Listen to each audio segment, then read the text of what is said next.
you from ABC KMET 1490 AM. You've tuned into Julie Talks Money, and I am so delighted that you're here to join me today. It's Friday. Yay, happy Friday. We're always glad when Fridays come around. I'm definitely happy about it because then I get to talk to you again. And I think that you're going to really enjoy the show that I've got today lined up for you, where I've got a couple of special guests.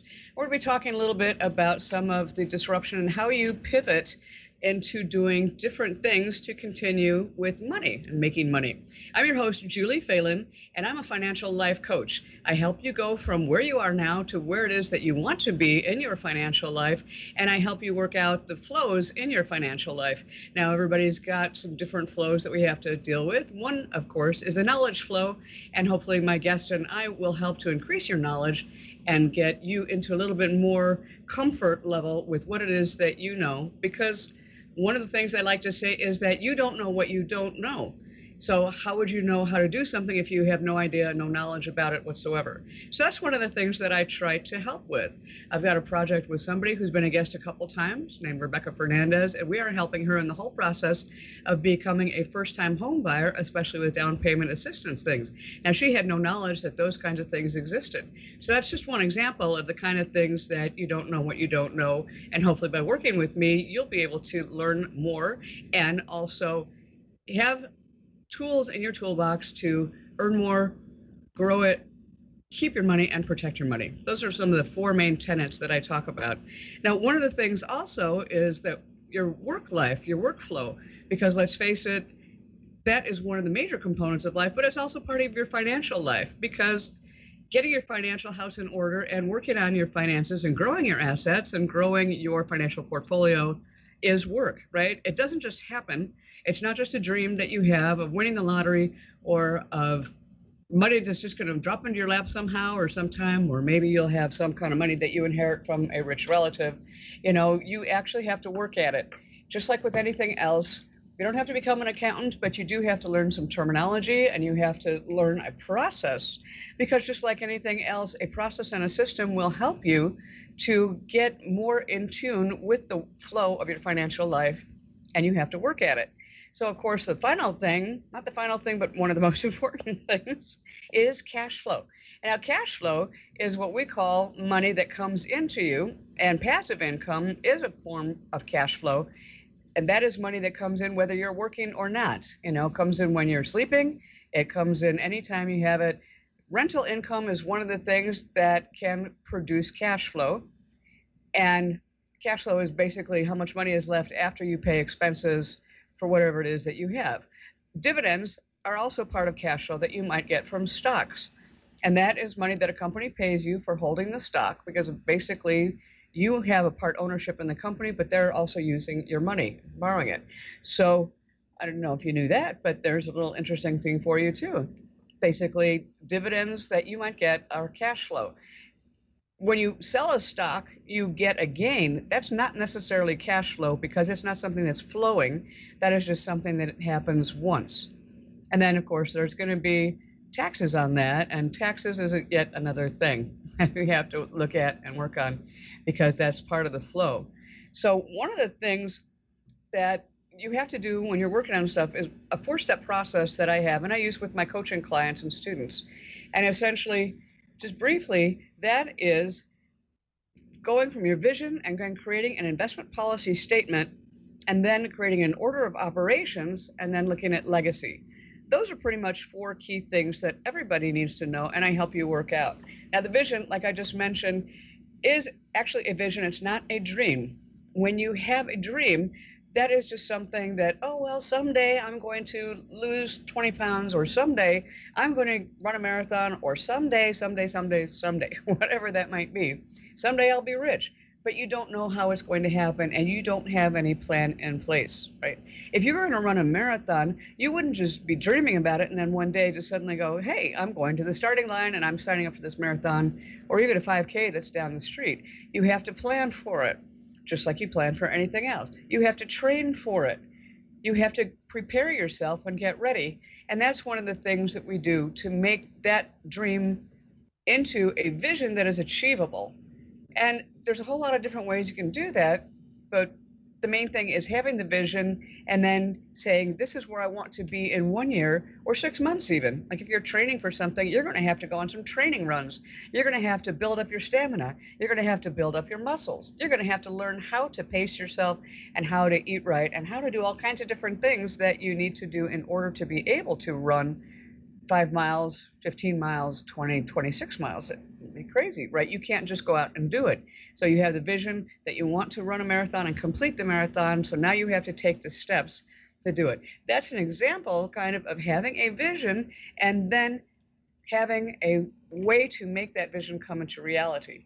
So when you know what it is that you're going to be doing to make that vision a reality, that is kind of comparable to the investment policy statement that we work on, because those are going to be the steps. What is it you're going to do? Well, you're not going to interrupt your training for a marathon by mountain hiking or by suddenly deciding you're going to bike, unless you're doing a triathlon.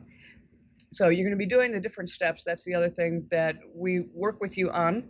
And then your order of operations, how are you going to do it? What is that program going to be? What is that, if you will, again with the metaphor, your training schedule? How are you going to be doing that? How are you going to have these achievable, measurable goals and steps that you're going to get to? And then we talk about the legacy. And if you'd be interested in talking to me and having a free consultation, by all means, call me at 626-460-1188, at 626-460-1188. Now, one of the things that we've had with the flows in our life has been a huge disruption in everything. If you can believe it, it's been over 8 weeks, I think, since we actually have gone into lockdown, certainly a little bit longer since we've been affected by coronavirus and COVID-19. And at this point, I was told this, or I read this somewhere, and I really kind of like it now. Normal, you want to ask what is normal? Well, I'll tell you, normal right now is only a setting on a dryer. There's no such thing as normal as we knew it before. So what we have now is not even a new normal, but it's something that you had to do to change what it is that you're doing in order to keep on having some income, or to keep on having some sort of a thing with the lifestyle, and to keep on actually flowing. If you want to go with the water metaphor, basically we've been flowing along for a long time with the markets having great big huge run-ups in the bull market, but now we've hit some rapids. So, a lot of times you're going to have still waters, other times you're going to have a rapidly flowing river, and then you're going to have some rocks that are going to be creating some bumps in the river, and you're going to have to navigate them and figure out a way to do that. Or you're going to have to take your boat out of the water and maybe go downstream and find another place to put in. That's one of the things we're going to be talking about today with my guest. How have you been able to pivot, or have you been able to pivot, or is there a way that you can pivot during this time of COVID-19 into a new way of doing business and a new way of making money, or keeping your business afloat, or taking a look at this as an opportunity to discover and think about alternatives and what it is that you can do, especially if it's maintaining your cash flow, or if you can definitely help somebody out. That is a fantastic thing. So my first guest today is Clayton Powell, and he is owner of Shelter Studios and Redemption Radio. And I've done a lot of filming at his studio for some of my YouTube videos and for some of the programs that we've got going. And one of the things that Clayton has done is to pivot. Instead of being a recording studio for bands, he has found a new way to help others as well as keeping his business afloat. So we're going to be talking to him a little bit about that, or a lot about that. Good morning, Clayton. Thanks for joining me. Good morning, Julie. Thank you for having me. So I'm so delighted that you're here. So as I mentioned, and we had talked about before, one of the things that you have done with Shelter Studios is found a way to help people in the community and utilize your studio for people who can no longer have gatherings, especially with churches. So tell us a little bit about that. Yes, what we're doing here is, since churches can't gather at this time, or for those who can, they're having a hard time, particularly under the governor's new mandate. We're allowing them to come utilize the studio with 2 or 3 members of their worship team, and they can shoot video for their worship services here. Or even if the pastor wants to preach the sermon here, they can come shoot the videos here.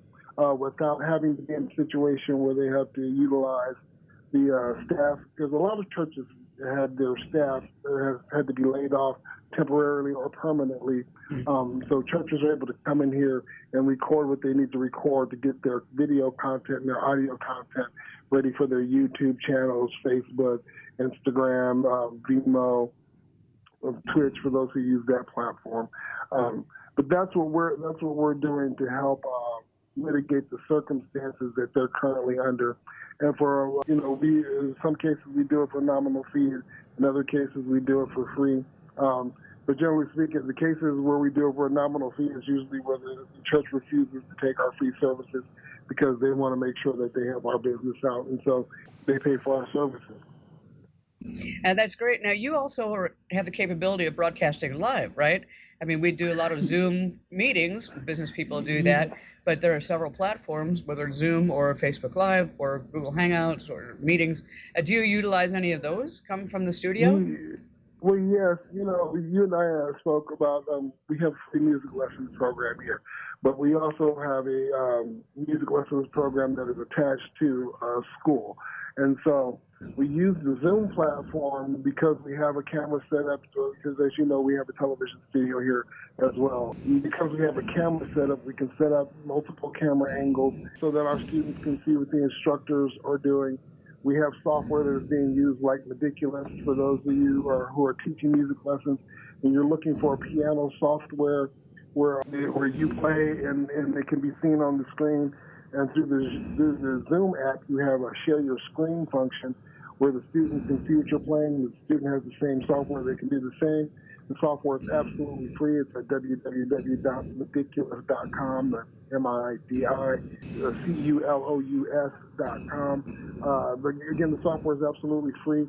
That's one of the softwares we use. We also, of course, use the Zoom platform, which is becoming very famous. I wish you talking about money, I wish I had bought stock in Zoom. Right. It's been very popular. Now, the churches are using that also, though, right? So it's not just recorded sermons or recorded things. So you can do a live streaming of a live service on a Sunday, right? Well, so the platform that we use things like Facebook Live and YouTube Live and Instagram Live, and you can because we have cameras, we have larger upload speeds here. People are able to come in here and actually do Facebook Live, YouTube Live for their church services or for the worship services. We stream a worship service every Thursday night that's based out of Calvary Chapel, Beaumont. Their worship team comes in. Lately, they've been having guests from other churches stop by and be a part of the service, and there's usually 3 or 5 of them. And then because there's only 3 or 5 of them, we can separate them far enough apart in the stage setup, and the engineer works in the control room with the door closed, so that we are. And you and I talked about the studio environment being a natural environment for social distancing and for protection from other individuals, but so that you can still work, because the environments of the studio are naturally segregated. But yeah, we use those social media platforms to do the live work and the live broadcasting, which we have the capabilities of. Hey, if you have your program and you're looking for something to do like that, you definitely can come down to the studio and get that done. We have all the software and the equipment in the world to get it done for you. So there's no. Now, how did you even come to that? Because I know you've been involved in your church and you're a fan of Sir John Templeton, but you also, I suspect you were not doing this before, and that this was something you probably never even thought about doing until coronavirus and COVID hit, right? Well, actually, that's kind of how we got ahead of the power curve. I grew up in this technological generation. I'm in the generation that's between the 60s generation and the millennial generation. And what happened was, as the internet came online and things of that nature, I was in a position at 19 years old sitting in Okinawa, Japan, and a platoon sergeant came in and said, if you don't know anything about computers and the internet, you are already behind. And that was 1991, 1992, right? True. And so when we got the studio built, we started talking about about streaming some of the church services because we were having some issues with our sound engineer at church had to be able to run sound for the building, but he also had to be able to run sound for the church's YouTube channel, and he couldn't do both at the same time. It was just too big of a job, right? you need several personnel. But since we had this recording studio, and all of us here at the recording studio are heavily involved in participating in the worship ministry at our church, we said to our senior pastor, hey, why don't you let us take care of the mixing and stuff for your YouTube channel? We can do that here out of the studio. That way you don't overtax your sound guy. And since you don't have necessarily the resources to hire more people, we'll do that for you for free. And so when the senior pastor got on board with that, we started setting up gear to do that here, like in December of last year, January. So when the COVID thing kind of happened, we were already up and running in place for the purposes of our church. It's just that every church ended up needing something like that. And then every school ended up needing something like that. And every music instructor, everyone who had to start doing this contact by computer business, they all ended up being in need of services like that. But you want to talk about, since we're talking about Julie Talks Money, here's the deal with business. Business is always predicated on the idea that you have a product that people need and or want. You also have to get to the market before everybody else does. And that's, we're doing TED Talk out of here for the Valley area. That's one of the reasons why we're able to do that. We were already set up and ready to go. And so when other people were saying, hey, we can't have that here at this venue because of the coronavirus and this and that, the other things that might violate some of the CDC mandates that our state, city, and local governments have put in place, we were in a situation because of the natural setup of the studio where we wouldn't violate those things, but we could provide services. And a lot of our customer base, talking about how to pivot your business, a lot of our customer base recently has come to us saying, can you do this? We can offer these services. Are you open during the COVID-19 thing? Yes, we're in a situation where we can offer you, maximum protection to allow you to come get the work done that you need to do. Because we kind of got ahead of the curve by just trying to do something that we saw a necessity for our church. It just turned out because of the COVID-19 situation, it became a necessity not only for churches, but for schools and many other types of business where you normally have to do business face to face. And I love it when, I've seen a couple of the videos that you have in a live stream for a church service, because you have a studio, you've got microphones, so it's not just a preacher who's standing there and very static. You also have the people who are musicians, or if they were going to do a guitar service, or, the music, the people are there as well to sing. And it really does feel more like you're being there in a service, which is wonderful. I didn't realize that you were already set up for that. I knew you'd been doing that since January, since we're working on a TED Talk together also. But that's definitely something that, it has an opportunity for people, yourself, of course, to keep your business open, but other people to utilize the services. Now, you're a music professor as well, and we were talking about how you are actually being able to use the studio, and other people are as well, for teaching private students. Tell us a little about that, because there's a bunch of people teaching music, teaching piano, whatever it might be, who probably have also not had their students come into their home or their studio to have their lessons in the last few weeks. Right. And so because we have a studio, we're able to segregate the instructor from the student. And because where people may not have a setup like that at home where they have glass in the wall so you can see who's on the other side of the wall. Right. But then you also have a microphone set up and a speaker set up on both sides, so you can actually communicate with one another. Of course, we leave that up to the instructor if their preference. They can wear a mask and the student can wear a mask, things of that nature. But we have these things called bass traps that we set up to block amplification when you're in a room together with a live band. And it just so happens, because they have glass on the top of them and they're mobile, if you have a student come in, you can set that trap in between the two of you to provide some more separation while you're teaching your lesson. So a lot of the equipment that you normally would have every day at a studio turned out to be very useful for this situation we're in. And because of that, we've had instructors who said, hey, can I come use your venue to teach my lessons out of, because I know you have this system set up that'll allow us to be compliant with our city, state, and local government restrictions regarding the COVID virus. So that'll allow me to keep working as a professor or a music instructor. And for the students, there's been a multitude of research done on the benefit, the physical, mental, and spiritual benefit of playing music, and in a time like this, when people are isolated, and they've got all the research to tell us how detrimental isolation is. This is something where you can be in a relatively safe environment and still have that community outreach between the instructor and the student, where you can reach out to your community and still feel connected. But yeah, that's what we're doing here with the music lessons. We're able to actually have the students in here to actually get their lessons, so we can continue working on. To be successful in business is not the idea that you avoid hardship or that you avoid conflict. Is that you are able to take the hardships and the conflict and then turn them into, like you said, you're able to use those things to help you pivot your business model so that you can continue to grow. You take that which you're given, you take what's in your hand, and you throw it at the situation. That's true. And that requires a little creativity, but also there's a lot of opportunity that I think in a lot of ways we just don't see until something kind of pushes us into a new way of looking at things and looking at what it is that we've got and how we can make use of it. Right? Yeah, this is one of those times certainly that people have been able to either do a side hustle or learn a new skill or a new language, if you want to call it that, because actually having the opportunity to sit down and spend time on something in a concentrated period that we probably haven't been able to do. That's even a personal pivot in your own life.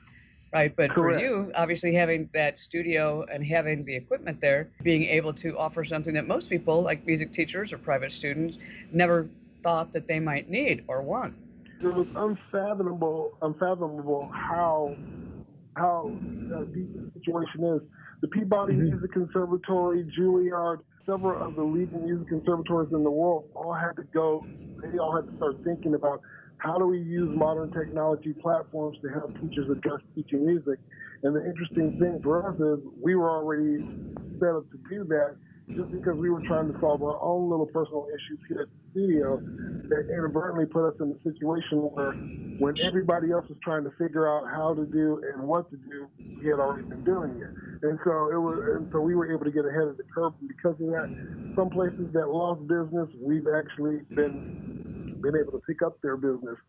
Some places that didn't know how to continue in business, we were able to come in and say, hey, this is what you need to do to get your business back online and get your business back on track as far as studios and music teachers. And we've been out talking to some of the schools, because they're most likely going to start school underneath the coronavirus restrictions. And schools don't necessarily have money to continually keep building more infrastructure on a regular basis. And so we're in a position to offer them a situation where they can come in, they can take the students, and still be able to have, your band rehearsal, still be able to conduct lessons with the students, and have us come along with our expertise and help even give the students private lessons and help with their musical development and help with the development of the different music programs that the school system is offering. But you're right. These are the things that you do to stay in business when situations or circumstances occur. They force you to have to figure out some things maybe you didn't have to figure out before. And it sounds like you've done a great job with that. And plus the fact that you have the recording studio as well as the television studio and a setup for that makes it different, separates you out, I think, from a lot of other people that might just have a recording studio where people have gone to record their music or their vocals stuff. You offer a whole lot more. And even if you didn't, I bet you probably would have started just because you have the space, just so you'd be able to have something else to offer. You and I have had several conversations about multimedia, and the issue is, if you're not in video at this point in time, you're dead. We love radio because radio is sort of like snail mail. A lot of people thought the post office was going to be out of business when the internet came along, but they had done their research. They knew that every time a new technology for communication of some sort came along, it exponentially increased the business of the post office. And so the Hmm. post office is now delivering more mail than they ever have before. Right, and and everybody so, thought, as you said, that the disruption of the internet and email was going to take that out, and also that people were not ever going to be having junk mail in their inbox, in their mailbox. But I'll tell you that I still have as much junk mail coming into my mailbox as I ever did. There's still you're companies that are right. doing direct mail marketing, and as a matter of fact, more of them are a little successful now than they were before because people are actually looking at their junk mail because they're looking for the businesses and the coupons that are still working and how they can Right. utilize maybe some freebies. Correct. And so the situation you end up in with video and radio is a lot of people. There used to be a song in the '80s that said "Video killed the radio star," and Hmm. in one situation that may have been true, but in another situation, the internet, the satellite, all those things provided new platforms for radio. Video provided new platforms for radio, and so we're seeing the radio industry take off again. It's not the traditional form of radio where you have your car and you have an antenna, but we're still doing that. But we're seeing satellite radio, we're seeing internet radio, which is essentially what podcasts are, right? It's internet radio. All of Exactly. our radio And stations just that like are now, just like traditionally we're doing right now. right. And I would And love to talk to you more about this. I could talk on and on with this, but we're going to have to take a quick break here and then move on to my next guest. But I really appreciate so much your coming and talking about your business and one ways that you've pivoted your business in the course of this disruption. And I think what you're doing with the churches is fantastic also, and allowing people and shut-ins and whoever else may not be able to get to a service to actually still follow along with whatever it is that they want with their church and their spiritual life. Thank you so much, Clayton, for joining me, and I look forward to talking to you again and also seeing you again at Shelter Studios. Yes, thank you, Julie. Hey, if anybody's out there who wants to use the studio for services, you can reach us at 951-515-1100 or at Shelter Studios with the Z at gmail.com. Again, the number is 951-515-1100. Thank you so very much, Julie, for having us. We really appreciate you and look forward to seeing you again next week. I'll probably see you next week. All right, that's great. Thanks, Clayton. Have an awesome day. You do the same. That's great. You're listening to Julie Talks Money on KMET 1490 AM radio. Stay with us. We're going to take a little break and we'll be right back. And welcome back to Julie Talks Money. I'm your host, Julie Phelan, and on this show every Friday, we talk about different things having to do with your finances and your money life.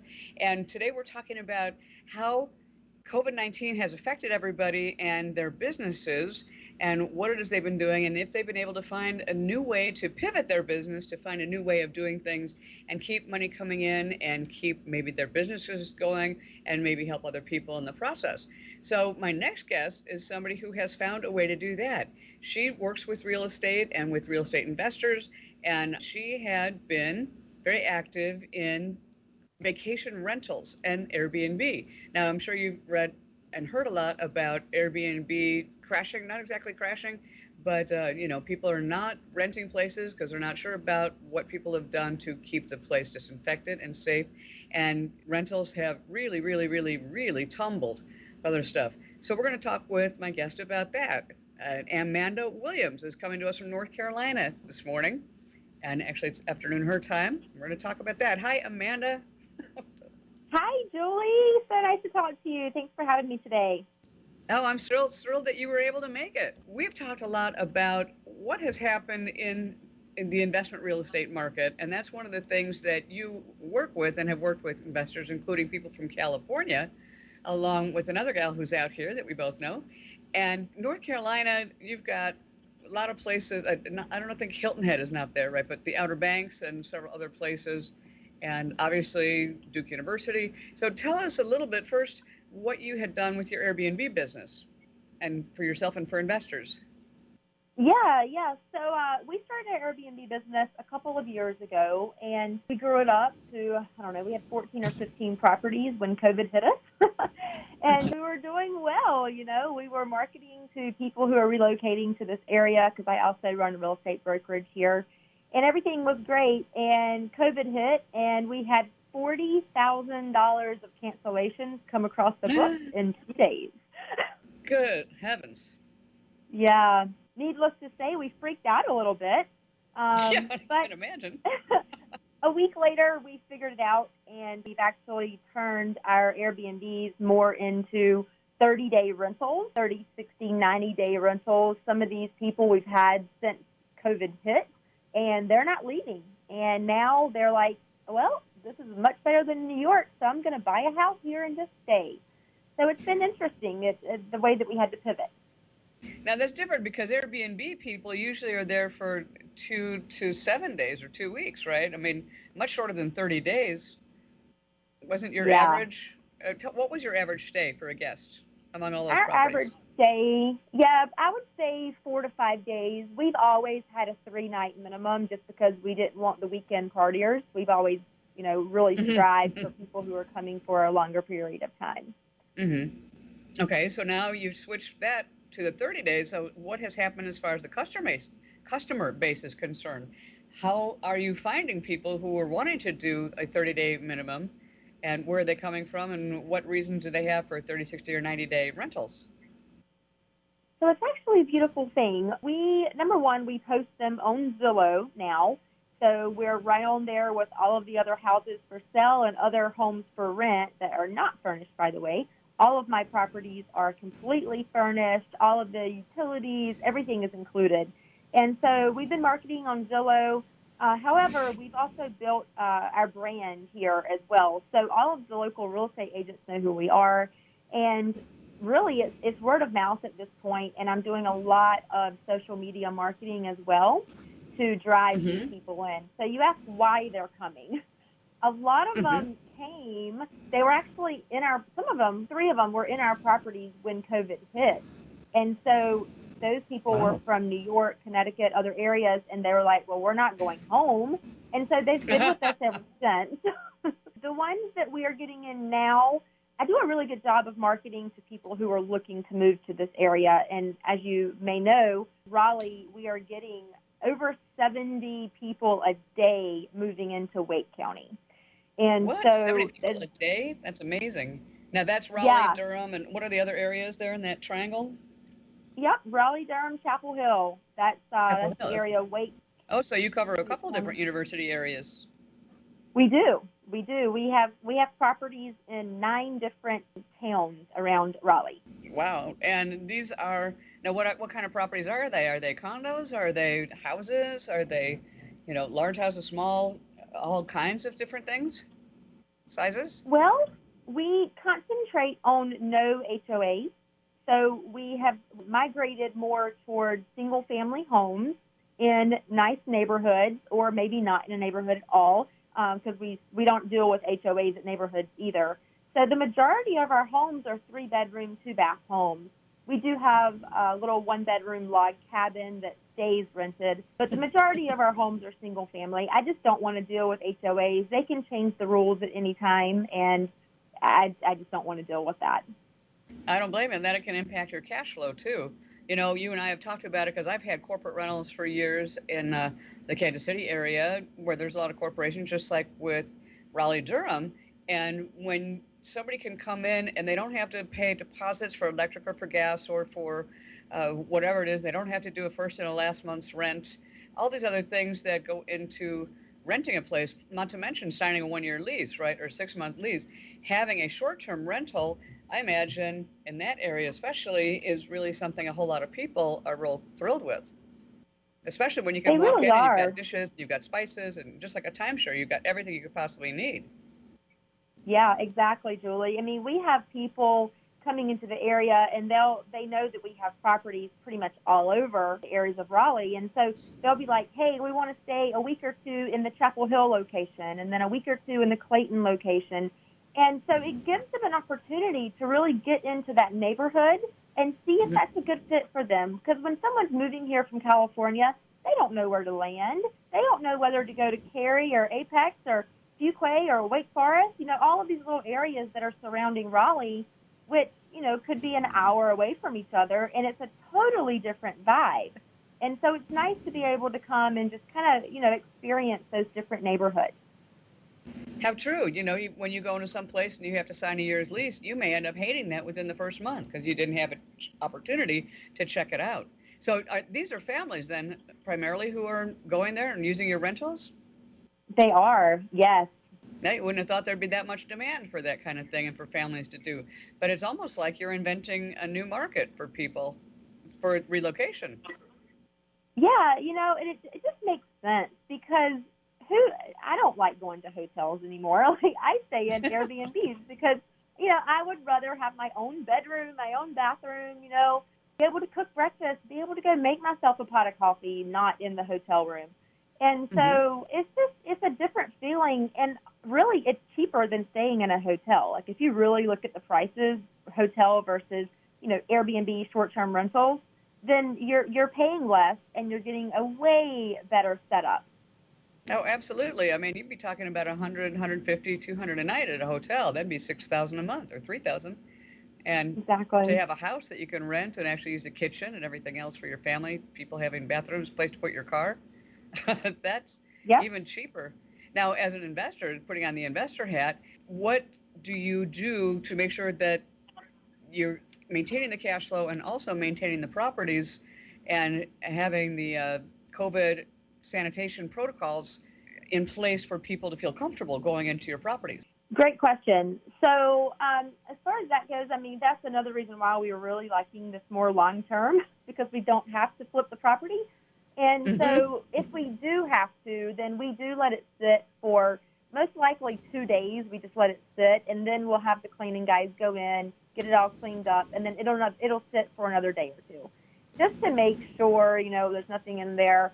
And then of course they're doing all the protocols with the gloves and the mask and the tons and tons of Lysol. I think we should buy stock in Lysol. So yeah, I mean you really have to do that, but I think we've just been real lucky, and also getting in front of the market and just being branded and being known for what we do in our local area.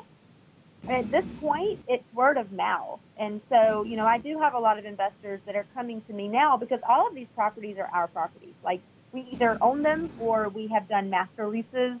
So we've actually leased the property from the landlord, and then it's just like we're the tenant, right? But we're just subleasing that out. But at this point, we're having landlords come to us and say, hey, I want to partner with you on this. And so we're kind of scratching our head, like, how can we partner with some of these more investors that are looking to purchase in this area, but maybe they don't want to do a long-term rental. They want to do short-term, but they can't really manage short-term because they don't know how.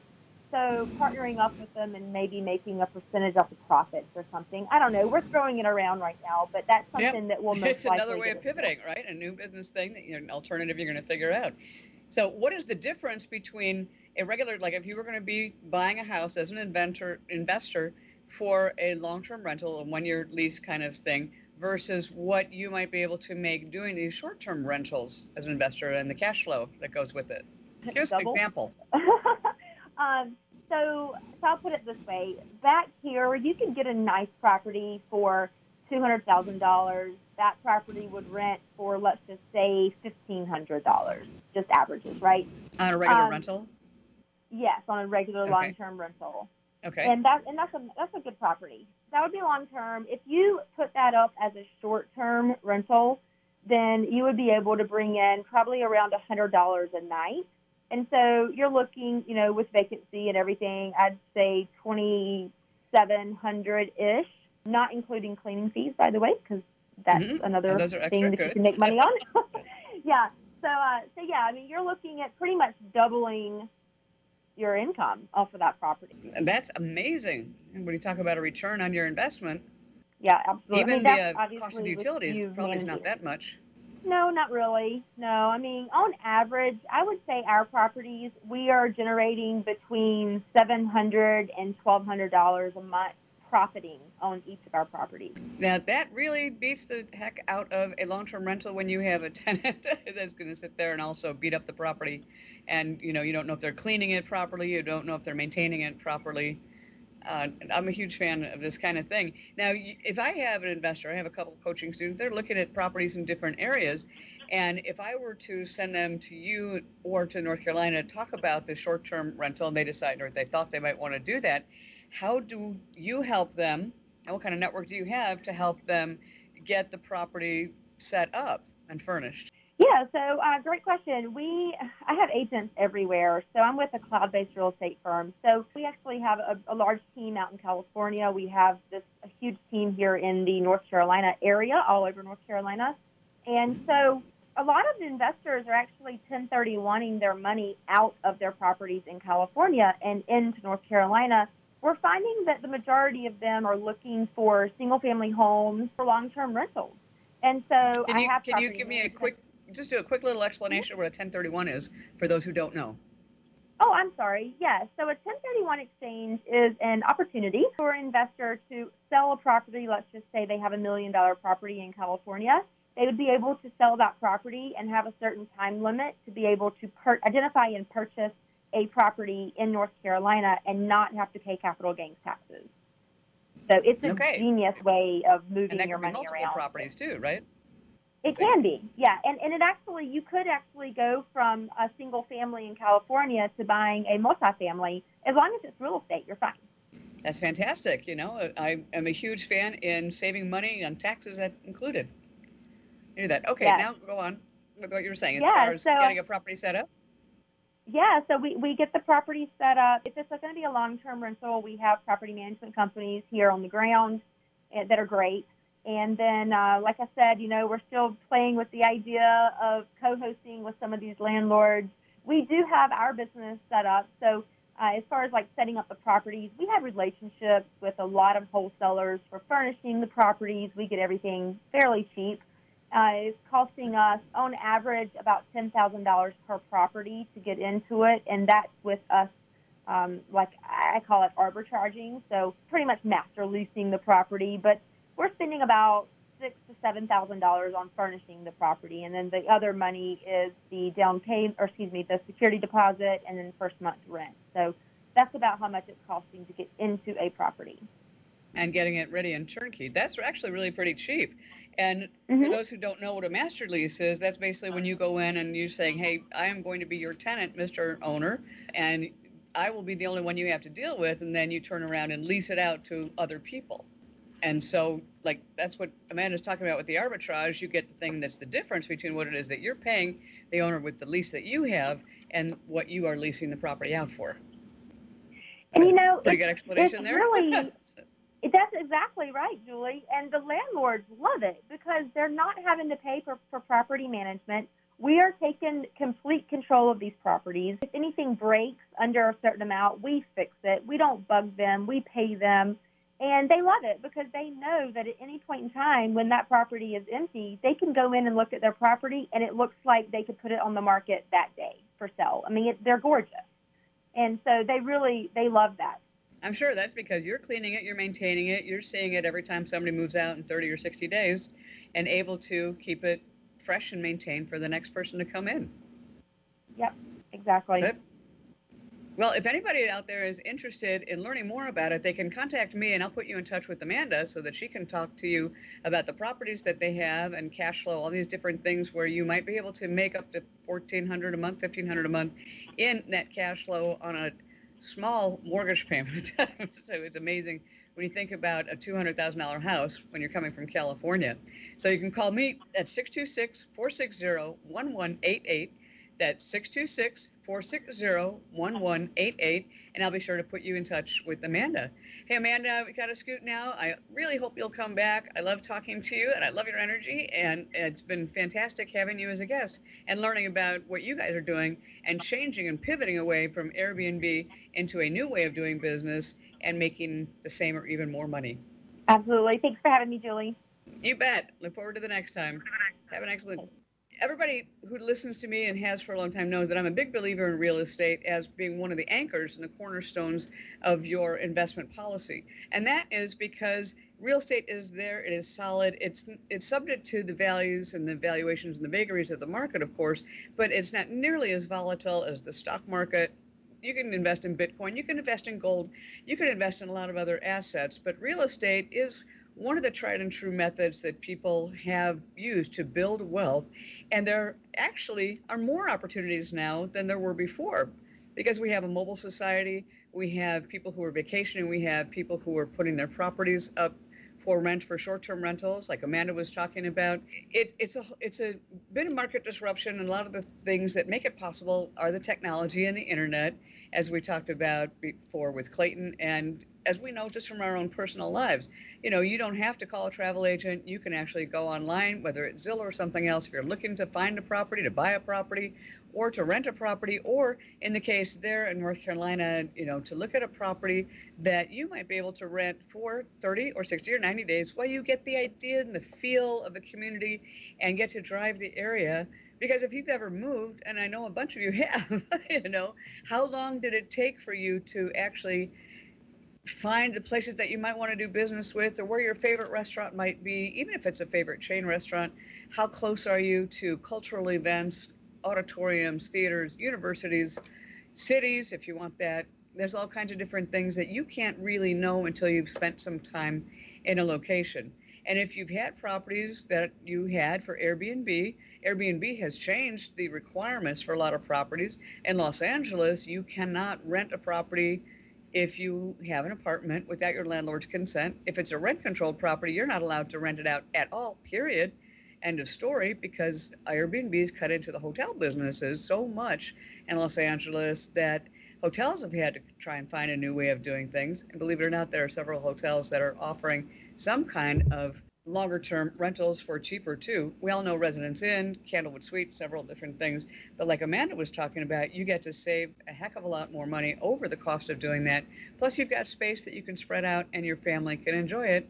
And I suspect in some areas, you might even be able to have a pool that you can use if you have a higher-end house that you're renting. That's good. These are some of the different things I want you to think about, and that we talk about if you're a coaching client or if you're doing a consultation. What is it that you can do to change how you're doing business and still remain in business?